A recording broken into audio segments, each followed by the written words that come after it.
Intinya bukan itu. Baik, Assalamualaikum warahmatullahi wabarakatuh. Waalaikumsalam. Selamat sore semuanya. Pertama-tama terima kasih atas semua statement, semua dukungan, bantuan dari para lawyers yang luar biasa di bawah Mas Refli Harun di sini, dan yang hari ini juga menyampaikan beberapa hal yang detail ya, untuk memudahkan masyarakat menerima apa yang tadi disampaikan.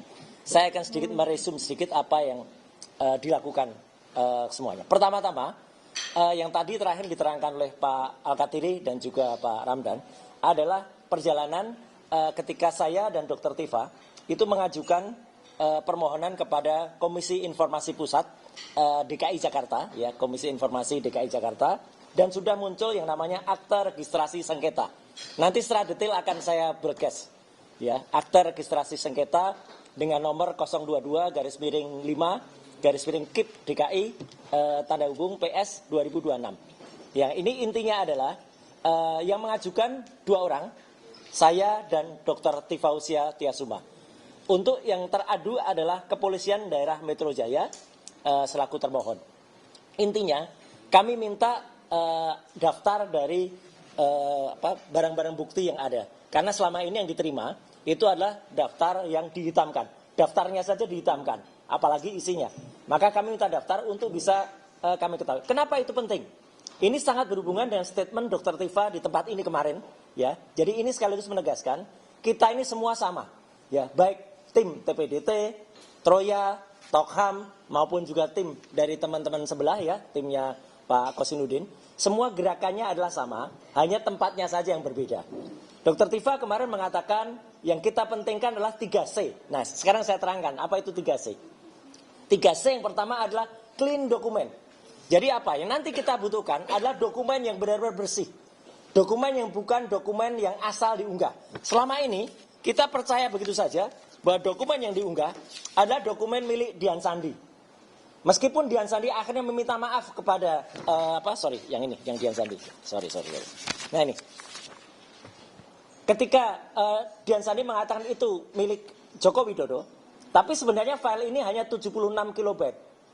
76 kilobyte inilah yang akhirnya menjadi masalah antara peneliti muda yang luar biasa berbakat, topi merah, dengan salah seorang yang dulu pernah menjadi bagian dari kita, tapi kini sudah membelot dan menjadi pengkhianat, yaitu Dr. Eng Rismond, Asyolan Sianipor M. Eng.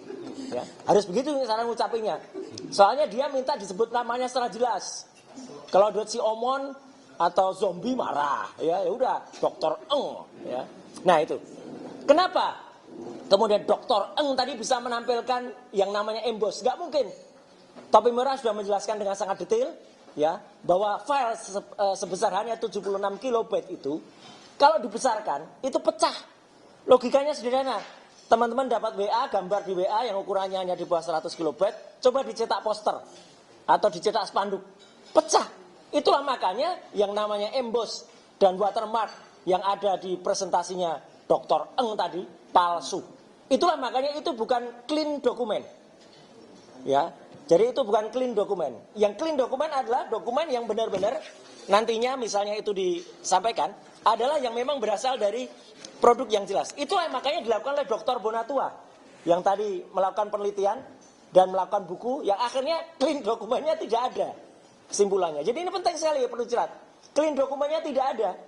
Karena clean dokumen itu haruslah yang namanya fotokopi atau ijazah, dan ternyata tidak pernah dilakukan verifikasi. Artinya antara fotokopi dokumen yang ada di 3 KPU, yaitu KPU di Solo, KPU DKI Jakarta, dan KPU Pusat, itu tidak pernah dicocokkan dengan ijazah aslinya. Ini poin penting ya. Jadi intinya tadi Pak Bonatua itu dalam penelitiannya menemukan fotokopi legalisasi itu di KPU tidak pernah dicocokkan dengan ijazah aslinya. Makanya tidak pernah dilakukan proses namanya verifikasi. Itu artinya. Jadi artinya ketika mengiyakan ini sebagai syarat pencalonan, ijazah aslinya tidak pernah nampak. Ijazah aslinya tidak pernah dihadirkan. Dan itu fatal sekali. Makanya C yang pertama yang disampaikan oleh Dr. Tifa kemarin, yaitu clean dokumen itu adalah tidak benar. Ya, tidak pernah ada. Maka itu kita kejar. Yang kedua, yang dilakukan adalah apa? Clear procedures. Prosedurnya harus detail. Teman-teman, untuk membuat ijazah, nggak bisa hanya ijazah begitu aja terus dipercaya. Itulah hasil dari pasar pramuka. Ya, untuk terbit ijazah harus terbit yang namanya apa? Minimal harus terbit yang namanya skripsi. Nah, ini berkali-kali kita sampaikan. Skripsi milik Joko Widodo 99,9% palsu. Karena selain tidak ada lembar pengujiannya, ya, lembar pengesahannya yang ditandatangani oleh Profesor Dr. Insinyur Ahmad Soemitro sudah disangsikan oleh putrinya yang namanya Aida Greenberry. Mbak Aida mengatakan tanda tangan bapaknya tidak seperti itu. Dan nama bapaknya pakai U. Dan itu ternyata tidak hanya Aida Greenberry. Saya mendapatkan lembar, ini eksklusif, dari University of Minnesota. Jadi ini University of Minnesota menyatakan nama yang benar dari Dr. Ahmad Sumitro adalah Ahmad Sumitro, pakai U. Bukan pakai OE. Jelas banget daftarnya ada di sini. Ini kemarin saya broadcast ini. Ya, lembar ini. Ya, jadi artinya apa teman-teman? Dalam clear prosedur, ternyata dokumen yang disebut-sebut ijazah itu tidak clear. Prosedurnya tidak jelas. Kita tidak mau menerima yang tidak jelas, apalagi pada saat gelar perkara di Bareskrim waktu itu tanggal 22 Mei, semua dokumen yang muncul itu sarjana muda. Ini bukan ijazah sarjana muda. Ini harusnya ijazah sarjana, tapi yang dikeluarkan oleh Bareskrim itu sarjana muda semuanya. Nah, jadi kan konyol. Apa yang terjadi? Saya berikutnya adalah credible witnesses. Jadi apakah saksi yang kemudian nanti dihadirkan, kalau nanti harus, apakah orang dihadirkan itu benar? Makanya kita mendesak, polisi sebelum menghadirkan saksi dipersidangkan, panggil dulu saksi-saksi yang kita sebut dalam, yang kemarin dilaporkan oleh Pak Rustam, dilaporkan oleh Pak Rizal Fadila di Bareskrim. Kan nama-nama sudah muncul terus itu. Ya kan? Apakah itu Pak Bitor, selaku yang mengungkap nama, terus ada nama Eko, ada nama Pak Iman, ya, ada nama Pramono dan lain sebagainya, ya. Itu semua harus dipanggil nama-nama itu. Itu jelas menunjukkan pasar pramuka. Apalagi tadi penelitian Pak Dr. Punatua sempat juga meneliti ketika pasar pramuka sebelum terbakar.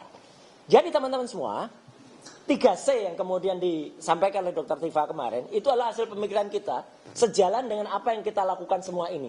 Makanya secara detail Pak Dr. Punatua meneliti soal ijazah yang ternyata tidak pernah ada, kemudian dari KIP Pak Al-Katiri dan teman-teman mengejar ke sana, ya, Pak Al-Katiri dan Pak Ramdan, Pak Dr. Punatua dengan Pak Komarudin, kemudian di CLS kita gugat yang namanya prosedur, karena itu penting banget menggugat prosedur di CLS, karena seperti tadi yang disampaikan Mas Refli dan juga Pak Dr. Didit, ya, Polda Metro Jaya telah menyisipkan pasal-pasal yang paling fatal adalah pasal 32 dan 35. Yang dari Undang-Undang ITE, yang itu sebenarnya sangat-sangat fatal karena itu sangat-sangat diselundupkan, karena tidak ada yang kita lakukan terhadap dokumen ini. Karena yang beredar itu adalah dokumen milik Dian Sandi, dan dokumen milik Dian Sandi pun itu, ya, tidak asli. Kalau pasal 35 berarti kita membuat dokumen itu seolah-olah asli, padahal tidak sama sekali. Nah, jadi itu inti yang ingin disampaikan pada saat ini. Dan saat ini juga saya ingin menyampaikan teman-teman semua, hari ini sudah hari Jumat, tanggal 15 Mei, dan Jumat ini adalah hari biasanya terakhir dalam pekan ini, dan saya ingin menantang juga, atau kami ingin menantang, ya, omongan-omongan atau celoteh para termul yang mengatakan bahwa minggu lalu pasti, bahkan ada yang mengatakan awal minggu depan sudah P21, ya, bahkan ada Mak Lampir yang jarinya selalu pakai cincin banyak, yang tangannya bisa masuk ke ijazah, katanya embus itu, mengatakan 1000% minggu depan terbit P21. Dari mana 1000% itu? Hampir kayak si omon-omon aja 11.000 triliun %. Ya, omon-omon itu. Ya, jadi artinya apa? Omong-omongan mereka, termasuk omongan dari seorang apokat ini, ya. Apokat. Bukan, kalau advokat itu lawyer. Ini apokat. Ya, ya, apokat itu apa? Apokat itu busuk. Ya. Nah, ini juga sama. Saya pastikan, gitu. Saya sudah sumbernya, saya sudah A1, sudah pegang saya. Pegang apa? Ya. Orang kalau terbiasa bohong tuh ya kayak junjungannya tuh tukang bohong semua. Ya, jadi dan ini sekarang Selalu bikin, wah ini komentar yang terakhir, komentarmu mewakili isi hatimu. Apa gini ya? Status kok kayak gini ya? Ini orang namanya Andi Asuwan ini ya. Andi Asuwan. Ya. Nah itu ya, itu nggak usah didengerin kayak gitu. Nah tapi bagaimanapun juga kita jawab hari ini ya, dan kita tantang sekali lagi dengan tadi statement dari Mas Refli dan Pak Didit bahwa Polda Metro Jaya kemarin juga kita hormati statement Kombes Budi ya. Namanya Budi, tapi tulisannya di sini Budi. Ya. Jadi saya bacanya Kombes Budi. Ya. Kombes Budi mengatakan kita doakan agar P21. Loh, kok Polda Metro Jaya ikut mendoakan ini emangnya apa ya gitu? Ya emang jadi ulama ya gitu ya mendoakan. Tapi nggak apa-apa, kita tunggu saja. Tapi yang jelas P21 itu bukan final. Ya, ada yang namanya P19 mati, ada yang namanya P20, yaitu dihentikan di mana. Kita nggak akan prediksikan karena kita bukan tukang ramal, bukan tukang prediksi. Tapi apa upaya yang kami lakukan selama ini adalah upaya untuk membuktikan bahwa apa yang kita lakukan itu clear, ya. Jadi untuk clean juga dan juga kredibel. Tapi istilahnya ini juga menantang tadi ya, clean dokumen, clear prosedur dan juga credible witnesses. Jadi itu yang ingin saya sampaikan. Kita tidak hanya melakukan omon-omon kayak ini. Apalagi minta kayak gini, ini salah nih, ini topik lain ya. Ini topik lain soal IKN ya, nanti karena keputusan IKN kan muncul tapi tidak hari ini ya. Nanti saya akan cerita soal IKN karena saya sudah memprediksi soal IKN. Tapi yang jelas yang kami lakukan bukan tok tok. Wah ya. Ini tok tok tuh di kaos ini loh, ini tok tok nih ya. Kaosnya lama tapi ini tetap sama. Para termul itu hanya melakukan tok tok ya. Kalimatnya siapa ya? Talk the talk ya. We walk the talk. Only talk the talk. Kayak junjungannya ini ya, gitu. We walk the talk, only talk the talk. Sekian, terima kasih. Wassalamualaikum warahmatullahi wabarakatuh. Ya. Benar kan saya bilang kan kita tunggu kaos. Kaosnya kaos lama tapi tetap aktual.